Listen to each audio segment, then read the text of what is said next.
Somewhere in a box or buried in a folder on your phone, there is a photograph of you as a baby. You have seen it 100 times. Someone is holding you. You are wearing something ridiculous. Everyone in the room is smiling, and you feel nothing. Not sadness, not confusion. Just a blank space where a memory should be. You lived that moment. Every second of it happened to your body, your eyes, your ears, and yet none of it exists inside your head. Most people assume this is simple. Babies are too young to remember things. Case closed. But the real answer is far stranger. Your brain was not too young to remember. It was, in fact, working overtime. In the first 2 years of your life, your brain built more new connections per second than it ever will again. You were absorbing faces, sounds, smells, and the rhythm of your own name at a pace no adult brain could match. So why is there nothing left? The scientist who first gave this puzzle a name was Sigmund Freud.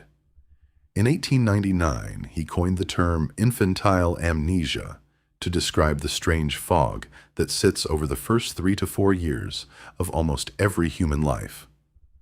Freud had his own theory, tangled up in repression and childhood trauma. Most of it has not held up, but the phenomenon he named is real, and it happens to every single person reading these words right now. Here is the first strange fact. Babies do form memories. Psychologist Patricia Bauer at Emory University has spent decades proving this. In her studies, she showed that children as young as 13 months old could remember specific sequences of events, like a toy being placed inside a special box, weeks after they first saw it happen. She would bring toddlers back into the lab and watch them recreate an action they had only seen once. The memory was there. It was accessible. It worked. So the memory exists. It just does not survive. Bauer's research shows something else, something almost cruel in its precision. The younger the child, the faster the memory decays. An event that a 5-year-old might remember for a year could vanish from a 2-year-old's mind in a matter of weeks. It is not that toddlers cannot remember. It is that their memories have a shorter shelf life, like fruit picked too early. Why would evolution build a memory system this fragile? Part of the answer sits in a small, seahorse-shaped structure deep in your brain, called the hippocampus. Think of it as the brain's filing clerk. It does not create memories out of nothing. It takes the flood of information coming in through your senses and stitches it into a coherent, retrievable story, then files that story away for later. The problem is that in early childhood, the filing clerk has not finished training. The hippocampus continues developing well past your 2nd birthday. Its structure is still being wired, its connections still being refined for years after you take your first steps. So even though a toddler's brain is recording plenty of raw experience, the filing system needed to turn that experience into a long-term, narratable memory is still under construction. But there is a second piece to this puzzle, and it is even stranger than an unfinished filing clerk. In 2014, neuroscientist Paul Franklin at the University of Toronto published a study that reframed the entire question. His team looked at neurogenesis, the process by which the hippocampus grows brand new neurons throughout early life.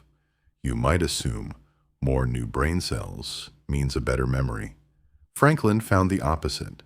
In his experiments with infant mice, the explosive rate of new neuron growth in early life did not just fail to help memory formation.